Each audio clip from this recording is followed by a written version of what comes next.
106 Dia Untirta Smart and Energetic. Here, assalamualaikum warahmatullahi wabarakatuh, Smartizen. Welcome back again with me. Oh my god. Yes, this time, of course, during the next 2 hours from 10 to 12, you guys are all with me. You see, kan? You see. In this special segment, Dialog Siang. Wow, I will accompany your all activities to be more knowledgeable because you guys have to smart and energetic. Kan balik lagi nih sama Yusi. Tentunya kita di sini bakal membahas tentang apa ya? Tentang KKM. Apa itu KKM? Jadi gini, Smartizen, kayak KKM itu kan sesuatu yang wajib ya buat anak-anak semester atas gitu loh. Tapi nih judulnya, tema kita hari ini itu pengabdian mahasiswa kepada masyarakat melalui KKM. Waduh, keren banget gak tuh?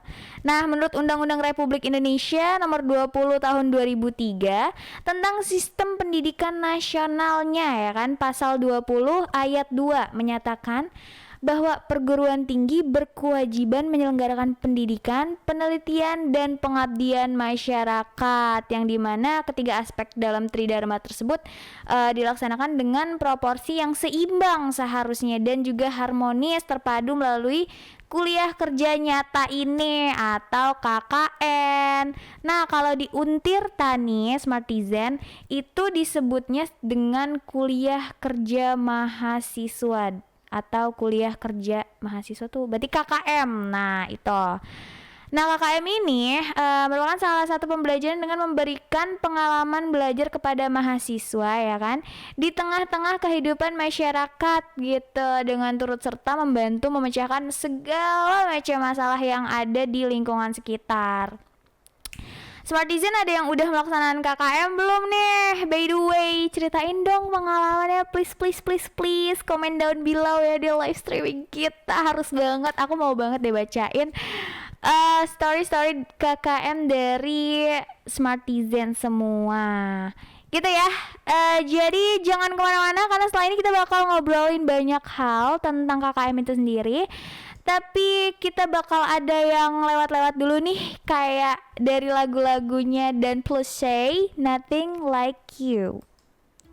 Single ladies, put a ring on it dari Beyonce.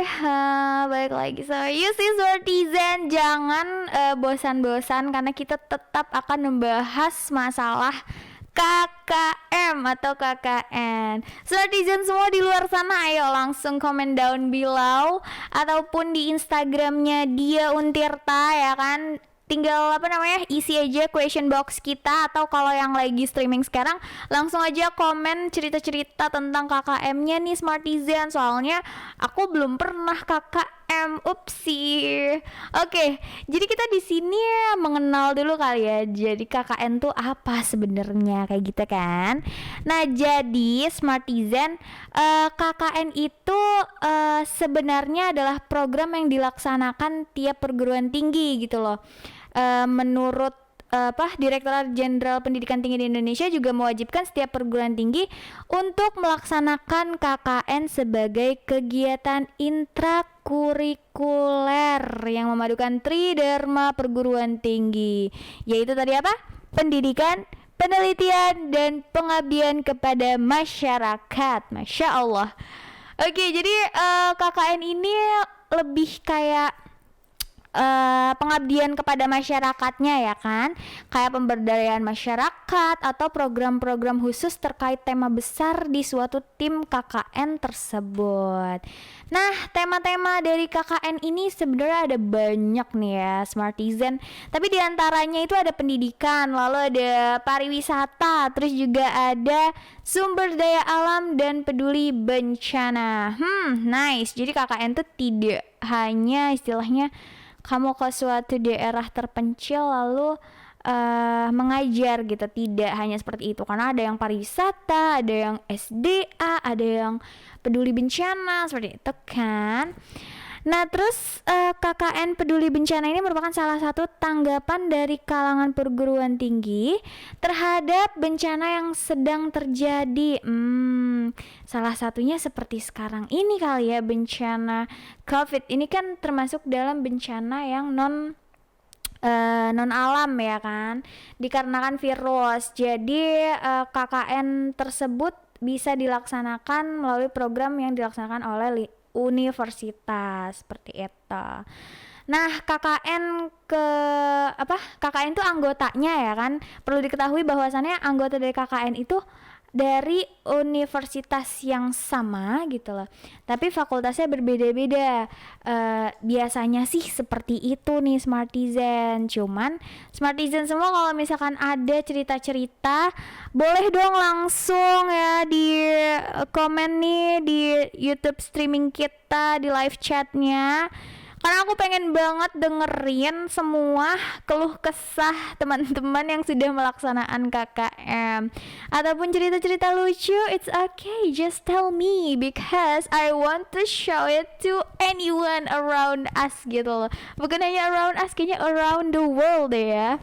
Dan habis ini aku langsung aja kali ya kayak bacain komen-komen sectionnya. Tapi sebelum itu masih ada yang mau lewat-lewat dulu nih dari Zara Larson. I would like Super Lonely. Yippee, balik lagi sama Yusi Smartizen. Thank you banget yang udah aduh, aku sampai nggak tahan ketawa nih gara-gara ya ampun, seneng deh ditemenin sama Smartizen di sini sekarang. Ya kan aku belum pernah KKN atau KKM ya. Insya Allah sih bulan Agustus tahun ini gitu loh. Cuman ngedenger banyak banget masalah-masalah KKN gitu, jadi kayak aduh, pengen cepet-cepet gitu loh.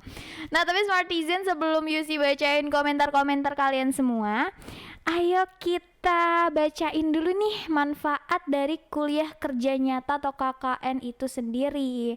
Yang pertama ya, untuk mahasiswanya nih. Jadi mahasiswa tuh mendapatkan pemaknaan dan penghayatan mengenai ilmu dan teknologi serta segala sesuatu yang Anda pelajari selama di kuliahan gitu loh secara teorinya. Jadi kayak melaksanakan sebuah pembangunan gitu loh. Gila, kece banget ya Smartizen. Terus yang kedua itu keterampilan dalam merumuskan serta memecahkan persoalan itu lebih ke cross-sectoral atau secara pragmatis ilmiah dengan pendekatan interdisipliner seperti itu. Dan yang ketiga itu tumbuhnya rasa kepedulian sosial dan rasa kesejawatan. Nice, ini sih yang sangat-sangat harus di istilahnya dibangun lagi gitu kan di KKN. Nah, kalau untuk masyarakat dan pemerintah, KKN ini sendiri itu manfaatnya itu pertama memberi bantuan pemikiran ya kan, tenaga dalam memecahkan masalah pembangunan daerah setempat. Iya sih, rata-rata seperti itu. Terus yang kedua itu pola pikir dalam merencanakan, merumuskan, melaksanakan setiap program itu kemungkinan masih dianggap baru ya kan bagi masyarakat setempat, tapi dibantu oleh mahasiswa yang melaksanakan KKN ini. Terus juga tumbuhnya dorongan potensi dan inovasi di kalangan anggota masyarakat tersebut. Nah, yang ketiga untuk perguruan tinggi dan Smartizen. Jadi melalui mahasiswa atau dosen pembimbingnya itu diperoleh umpan balik sebagai pengayaan materi kuliah. Oke. Lalu juga diperolehnya bahan masukan bagi peningkatan atau peluasan kerjasama dengan pemerintah setempat. Betul sekali. Seperti itu Smartizen, manfaat-manfaat yang yang tercapai gitu loh kalau misalkan kalian semua melaksanakan KKM. Jadi bukan hanya mahasiswa, tapi juga untuk masyarakat, untuk pemerintah seperti itu. Nah, ini aku mau baca ini sesi terdabesnya nih, yaitu membaca live chat di streaming YouTube kita. Oh my god, ada dari V-Day. Hello V-Day. V-Day, keren juga ya namanya. How should I call you? Katanya gini, ada cerita sedih lah gara-gara KKN doi selingkuh. Nice. Terus diperkuat dengan diperkuat dengan komentar yang kedua dari Afifah. Halo Afifah. Katanya, kenapa sih Kak KKN selalu berkaitan dengan perselingkuhan? Ini kalian kenapa sih korban ya? Kalian korban ya, korban KKN ya. Terus juga ada Kak Dwi, karena yang sudah ada akan kalah sama yang selalu ada. Aduh, parah. Tapi bener sih. Nah kalian semua, buat yang istilahnya KKN itu kan memang kita kan untuk membangun istilahnya membangun apa sih namanya kehidupan di daerah setempat yang terpencil seperti itu kan. Nah, memang identik dengan mereka tuh tinggal di sana gitu loh selama berhari-hari nih Smartizen. Jadi, bener kata Kak Dwi, mungkin kalau misalkan KKN selalu berkaitan dengan perselingkuhan ataupun diselingkuhin terus tiap KKN, itu karena yang sudah ada akan kalah sama yang selalu ada. But don't worry, karena orang-orang yang seperti itu nih ya, biasanya itu kayak temporary person banget, kayak ya udah lo happy-nya aja kayak gitu kan. Jadi kalau yang kayak gitu tuh udah go away, jangan dipikirin, biarin aja gitu loh. Kayak lagunya Ariana Grande yang bakal aku puterin, Thank You Next. Jadi kayak next aja. Next to You, Chris Brown feat Justin Bieber. Wow, tadi udah Thank You Next ya. Thank You Next tuh udah melambangkan banget deh, kayak udah Thank You Next, terus ada Next to You. Jadi kalau udah Thank You Next dapat lagi yang baru. Oke, balik lagi sama Yusi Smartizen. Jadi kita tetap membicarakan tentang KKM atau KKN itu sendiri. Nah, di sini Yusi mau kasih tips and trick, asik. Tips and trick gitu. Kita mau kasih tips sebelum mengikuti KKN. Nah, jadi nggak kayak lo tuh nggak tiba-tiba ikut KKN terus melaksanakan program, nggak. Nih ada tips and triknya biar nggak cultural shock. Lebih ke situ kali ya. Biar kalian nggak kaget gitu ketika di tempat itu gitu. Jadi yang pertama nih tipsnya langsung aja deh. Yang pertama itu kamu harus selalu ramah. Ramah adalah kunci. Kayak aku nih, senyum terus gitu kan. Ya udah, biarin aja, mau digimanain juga senyum aja, ramah sama siapapun yang kamu temui di daerah tersebut gitu. Terus yang kedua, kamu harus mengunjungi tokoh masyarakat di sana begitu datang gitu, dan juga sebelum memulai kegiatan KKN-nya.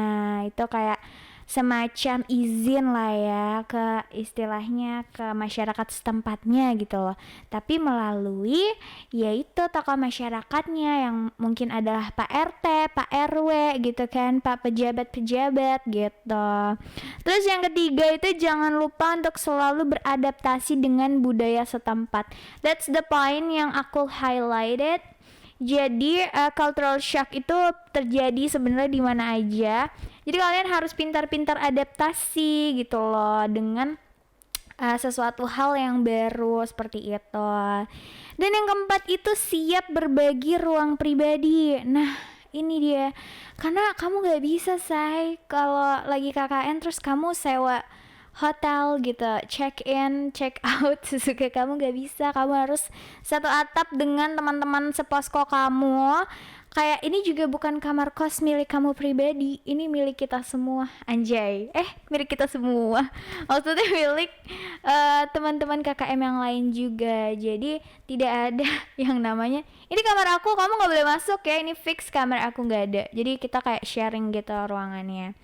Terus yang kelima nih, kamu harus bisa menjelaskan ilmu yang kamu dapat di kampus kepada warga sekitar. Waduh, ini tuh sebenarnya menjadi tantangan sih sebenarnya buat setiap mahasiswa gitu kan, karena harus bisa menjelaskan dengan bahasa yang sesimpel mungkin dan mudah agar masyarakat sekitar dapat memahaminya gitu loh. Tidak ada miscommunication atau misunderstanding seperti itu Smartizen.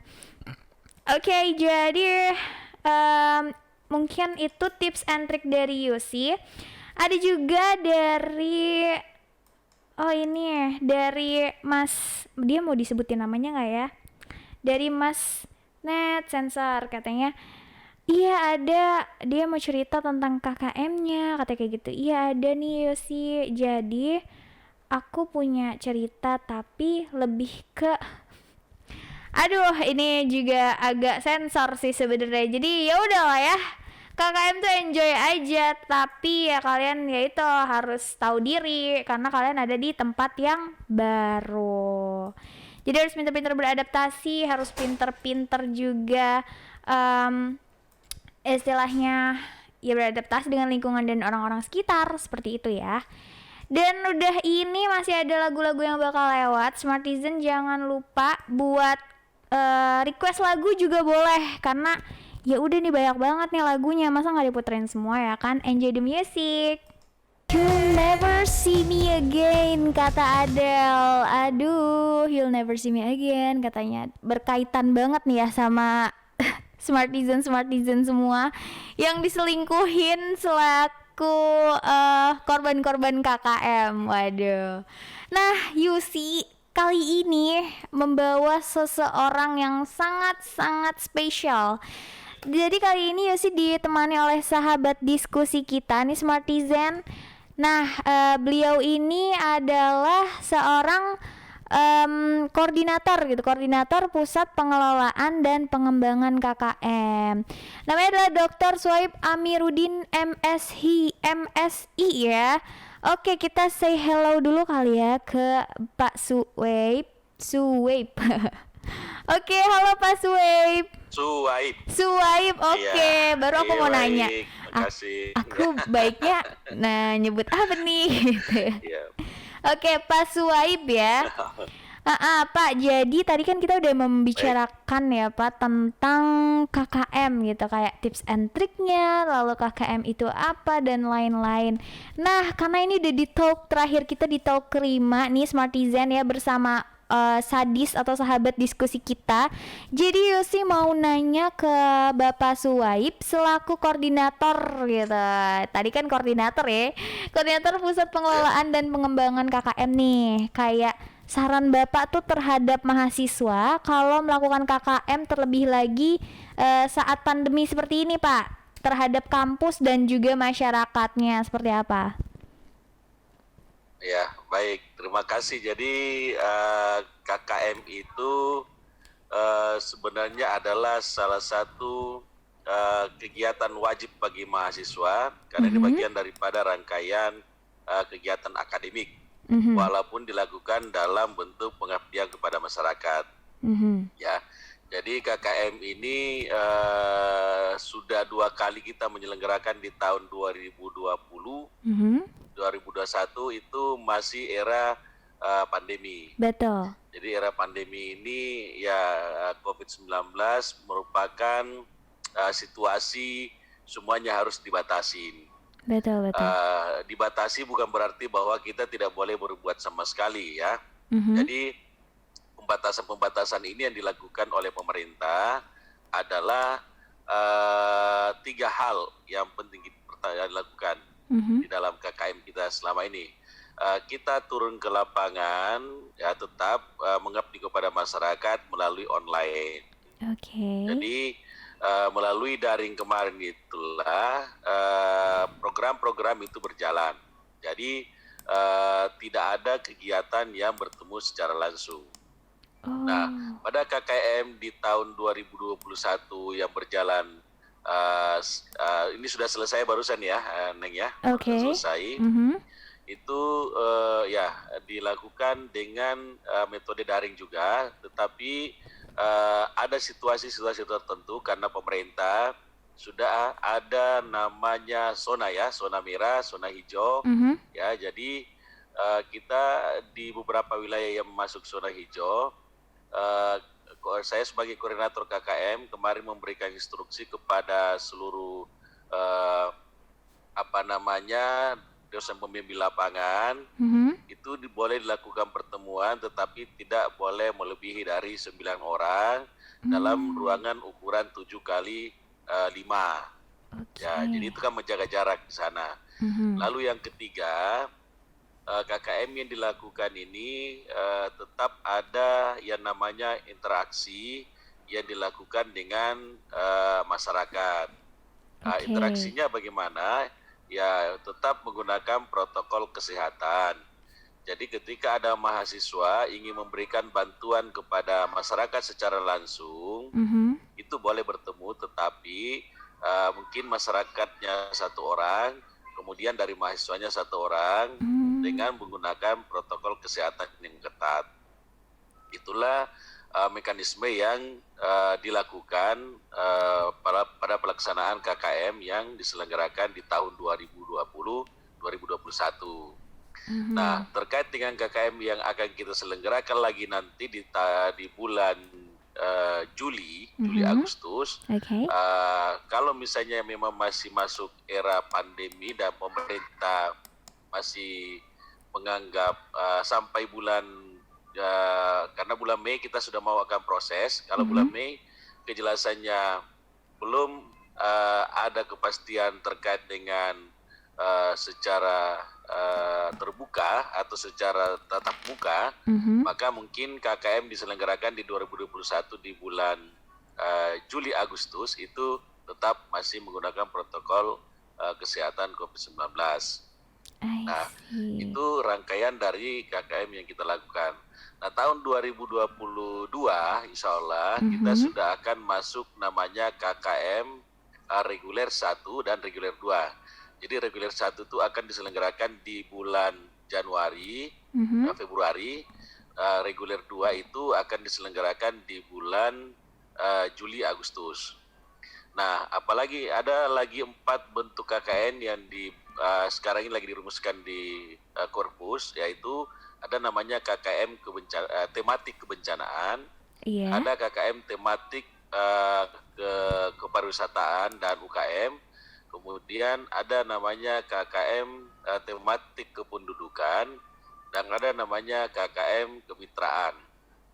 Nah, bentuk KKM ini merupakan yang bisa dilakukan oleh mahasiswa di luar dari KKM reguler 1 dan 2. Misalnya begini, ada mahasiswa yang tidak mau ikut KKM reguler 1, tetapi dia punya program mitra dengan kebencanaan misalnya oleh dinas terkait.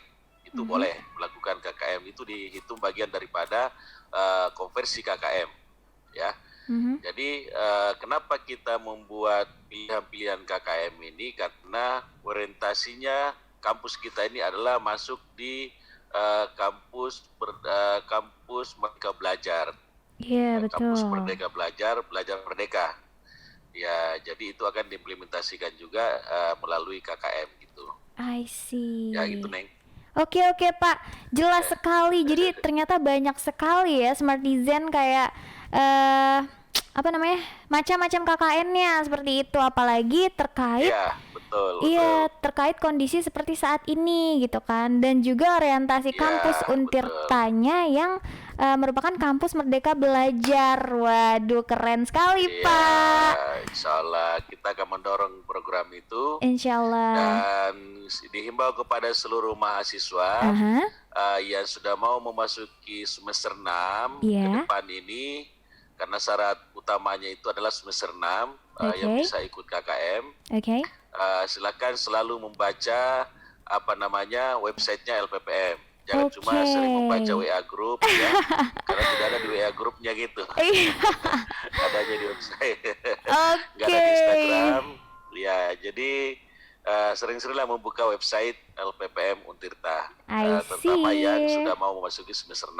I see. Nah, itu dia himbauan kepada seluruh mahasiswa Untirta ya kan, Smartizen di luar sana yang mau memasuki semester 6, mohon membaca website LPPM dengan sering lah ya, biar tidak ketinggalan info, betul Pak?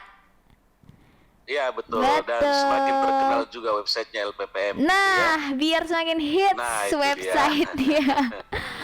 Oke, sekarang sudah menunjukkan pukul 11.56 Smartizen. Mungkin ini adalah talk pertama aku dengan Pak Suhaib, dan juga terakhir juga menutup seperti itu Smartizen. Thank you banget ya Pak udah gabung sama kita. udah Ya, baik.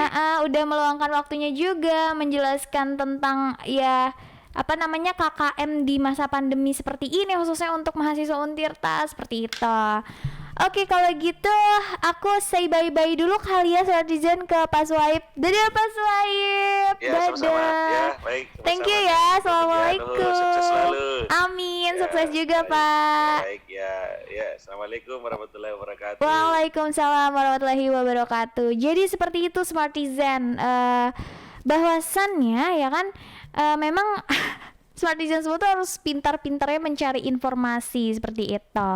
Tapi tenang aja Smartizen, walaupun sudah penutupan dari Pak Swaib, kita masih mendengarkan lagu-lagu santai, anjay, santai nggak toh?